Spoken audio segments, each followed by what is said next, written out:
a Gorilla Glob with the best of them. Welcome back to the channel, everybody.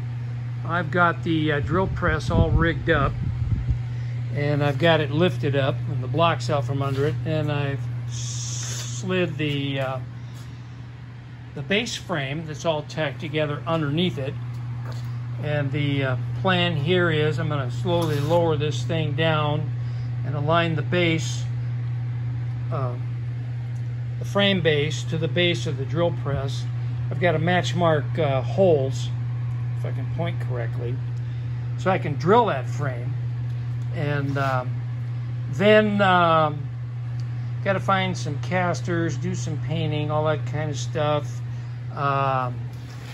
Get a motor mount rigged up here, all that kind of thing. So yeah, that is what we're up to. We're finally getting close on this drill press project. It's been almost a year, and I do apologize to all of you for making you suffer through that long drawn out part of the last video with the sketches.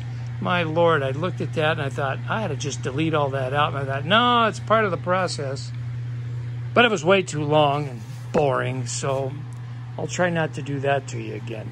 So anyway, let me get this thing lowered down and get some match marking done. Okay, I'm square to the base of the drill press, and I'm equidistant, you know, from the outer edge of the frame to the base of the drill press on both sides. The holes are centered up with the center of the channel iron on both ends. So I'm going to match mark those holes and drill that frame. I am going to have to cut the frame loose back here because I'm not, you eyeball down this thing. This looks like it's a little cocked one way, so I think my frame is a little uneven. I'll double check it after I pull it out from under, you know, because I did corner to corner with a tape measure. It was within 1/16 of an inch, but spread over, you know, 5 or 6 feet, 1/16 of an inch can really grow on you. So I think that's what happened here. Anyway, I'll match mark the holes and readjust this frame and all of that. I'll do that off camera because that's kind of boring and tedious. And I'll bring you back when I'm ready to start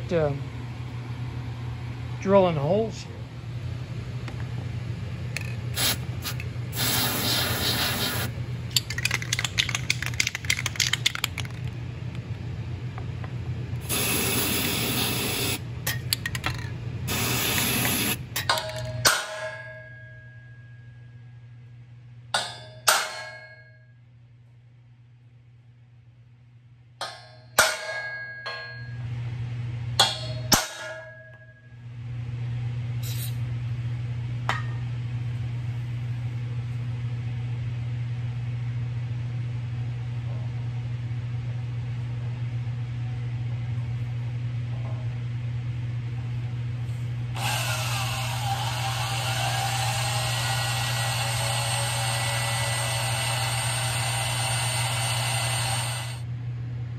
Back in my shipyard days, the ship fitter shop, which was the heavy structural steel fellas, anything 3/16 of an inch thick and above was in their purview.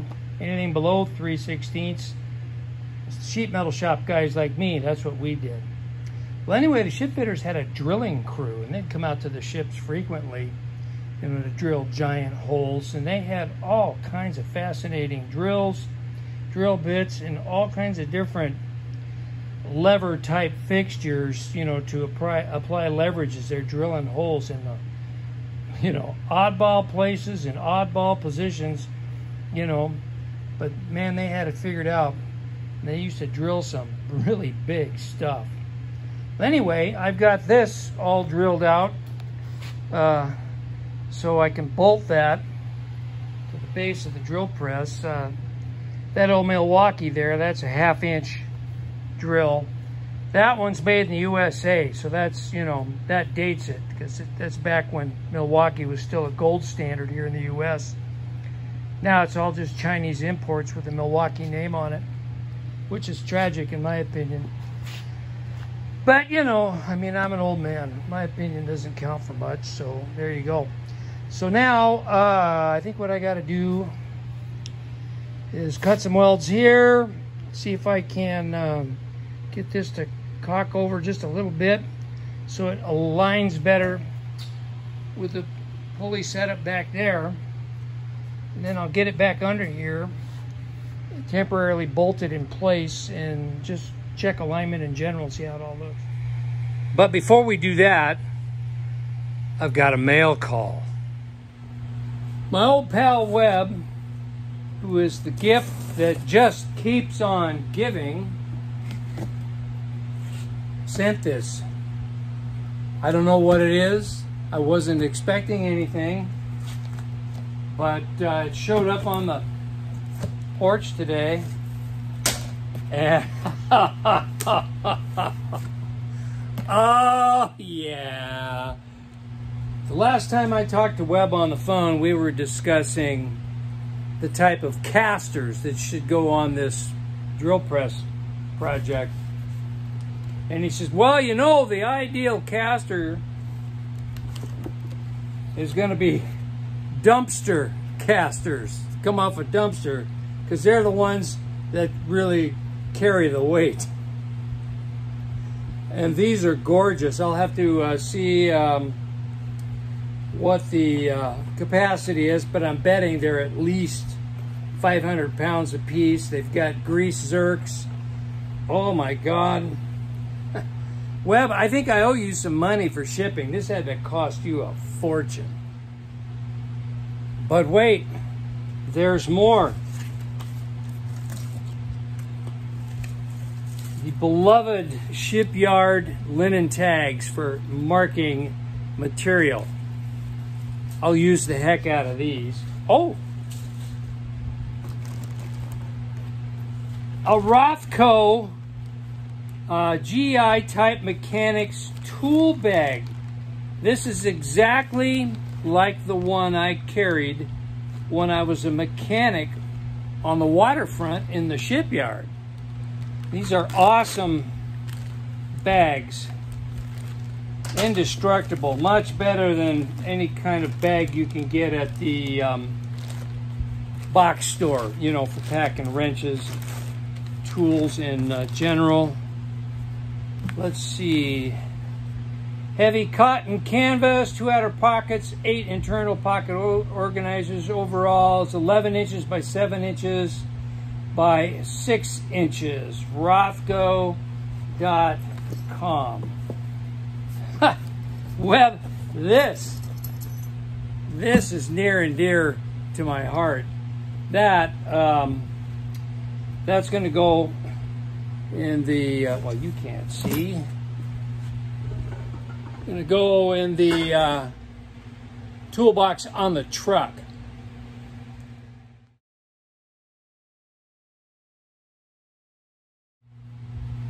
We've got a recent edition of Farm Week. I'm going to enjoy reading that. And a copy of the Central Kitsap Reporter. And right on the front cover is USS Ronald Reagan CVN 76. That's the very last nuclear-powered aircraft carrier I worked on before I retired from the shipyard in 2012. This is a special deal to me. And finally, we've got some Lennox Gold, a 25-piece kit of Sawzall blades. Let's see. I don't know if you can read it or not. Made in the USA. These are 9 inches long, 14 teeth per inch. Laser thick metal, bimetal, titanium edge. Holy smokes, Webb. I wonder if this has something to do with Code 350 and cutting up submarines. Webb, brother, I'm speechless. I don't know what to say. What a generous, generous box full of goodies.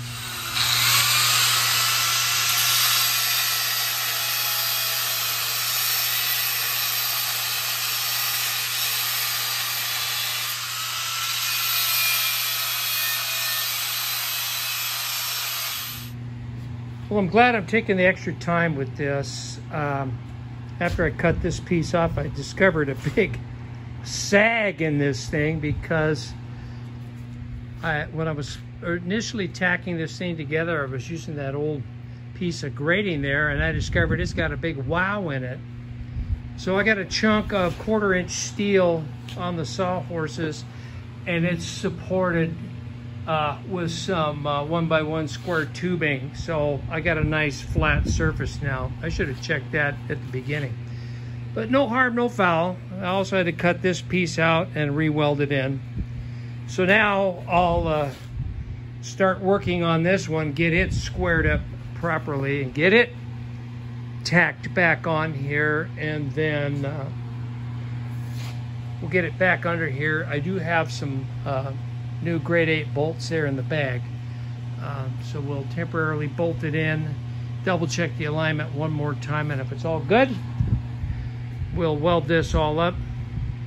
And then before I wire wheel and paint, I'll design the electric motor bracket. Oh, and if you're wondering why I'm not using the welding table for all of this, I've shared this in a previous video. This welding table I got at a storage unit sale for 40 bucks.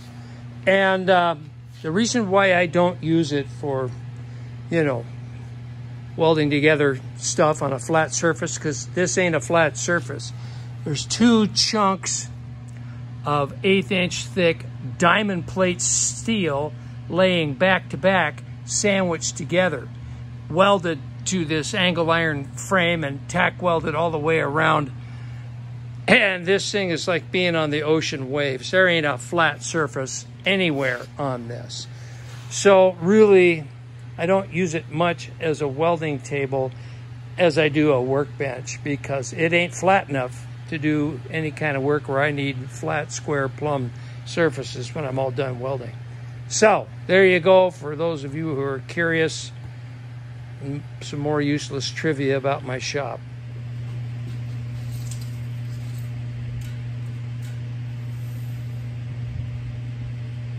$58.5.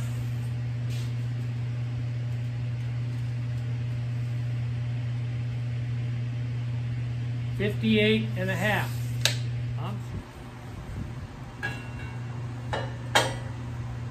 Okay, that's flat. All right, I'll tack weld this thing together, and then we'll fit it under the drill press. All right, I've got it temporarily bolted, and that subframe that I tacked together is sitting nice and flat on the concrete floor. And I've got a much better alignment here. So the pulley is now pretty much squared up to the subframe, which means now I can go ahead and come up with some kind of a mounting bracket assembly to mount the electric motor and belt up to that driven pulley. However, I do have another problem. The casters my pal Webb sent to me are 7 1/4 inches tall. When mounted to the bottom of the channel iron all the way around, that is going to raise the drill press 7 1/4 inches, which is going to make it too tall. I can probably get away with this handle being here and this one being here. However, the main lever handle is going to be way the heck and gone up here. I think that's going to make this too tall. So what I'm thinking, which is dangerous, is developing an offset on the wings of the subframe that I tacked together. Offset it, you know, about 45 degrees, and then flat again to keep this base close to the ground within an inch, but yet raise the wings enough to account for the height of the new caster. So I'd have to fabric cobble up something like this, angle the existing wings back, make myself a 45-degree bracket, weld it here, and then weld the caster to the bottom of it. So that'll get the bottom of the caster up without raising the rest of the frame and the drill press up. And that should actually add a little more rigidity as well. So that's what I'm thinking. So you guys let me know in the comments down below what you think of my latest whacked out idea about making those offset wings. I've done stuff like that in the past, you know, in my previous working life, and you know, it works well. It may look a little funky, but I want to keep this drill press portable because it's big and bulky and huge, and if wherever I put it and I don't have wheels on it, that's where it's going to stay. And jacking it up with the cherry picker is kind of a pain. I mean, it works, but I don't want to do that if I have to move that thing several times. So let me know what you think. Think if it's a viable idea, or if I'm, you know, whacked out, which I am. But I'm gonna stop this one here. It's getting awful long, and I don't want to bore you all. So with that, I'm gonna say thanks for watching. I'm gonna say welcome new subscribers as well. Glad you're here. Please join the existing subscribers and bantering in the comments, and we'll see you real soon on the next one, which is probably going to be me prepping the pump jack trailer for Eldorado Days in Tombstone. That's coming up really quick. I've got a lot of work to do to it. I've been working on this drill press for over a year now.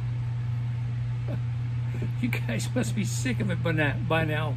I'm having a blast with it, but hey, let me know in the comments if you're also sick of me working on this drill press, and I'll mix some other things into it.